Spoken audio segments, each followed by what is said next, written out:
And Salem Hospital telling us there have been no confirmed infections so far. Now, the hospital is providing free screenings for those patients that were notified to make sure that they indeed do not have hepatitis B, hepatitis C, or HIV. Salem Hospital taking corrective action after flawed procedures. The hospital saying it has notified nearly 450 endoscopy patients that they may have been exposed to serious infections, hepatitis B, hepatitis C, and HIV. According to the hospital, the possible exposure happened over a 2-year period when patients were given medications through an IV in a, quote, manner not consistent with the hospital's best practice. The patients alerted underwent visual imaging, for example, a colonoscopy or gastrointestinal ultrasound.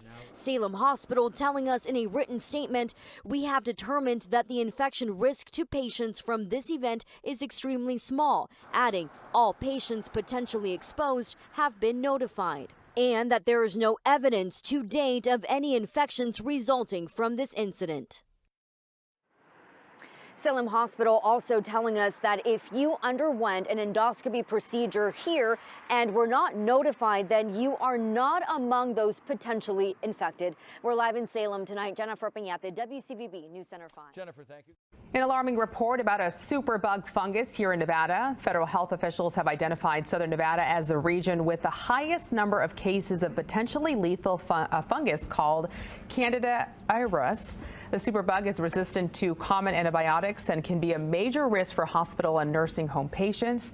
The CDC tracked and found in 2022, Nevada had 16% of the country's cases of the superbug, followed by California and Florida. Since August of 2021, more than 1,000 people in southern Nevada have been infected with the fungus and 100 people have died. It spreads easily and can infect wounds, ears, and the bloodstream.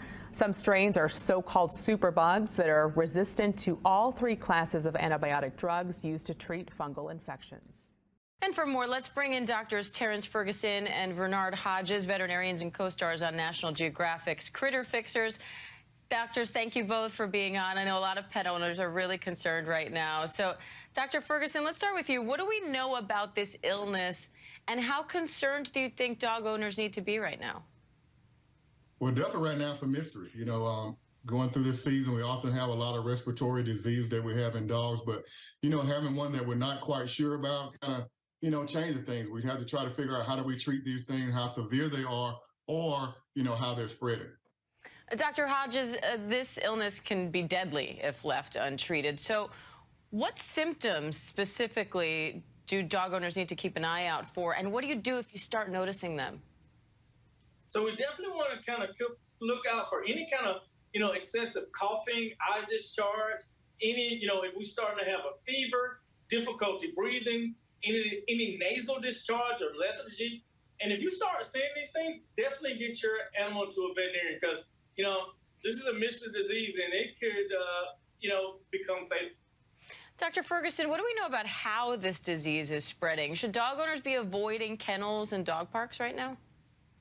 Well, you know, at this point, we're not quite sure because it's still one of those mystery diseases. But if we look back on other illnesses that we have, like some of the influenza viruses that we have, we definitely know they're spread by, you know, direct contact or sneezing. So if it's in an area where you're having an outbreak, I would definitely say probably avoid those. Having your dog in a kennel or going to the groomer, those are some of the things you may want to not do right now until we kind of figure this out and get a little bit better control on it. It's happening again. China's hospitals are filling up with patients. Almost all of them are children. Their symptoms are strikingly similar to the Wuhan virus: high fever and lung infection. There are many clusters of patients. Doctors say they have pneumonia, but they don't know what's causing the infection.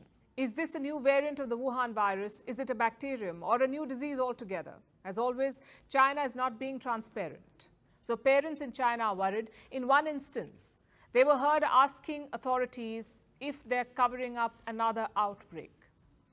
So not just the rest of the world, even the people of China do not trust their government. Children are doing their classes from hospitals. Take a look at this.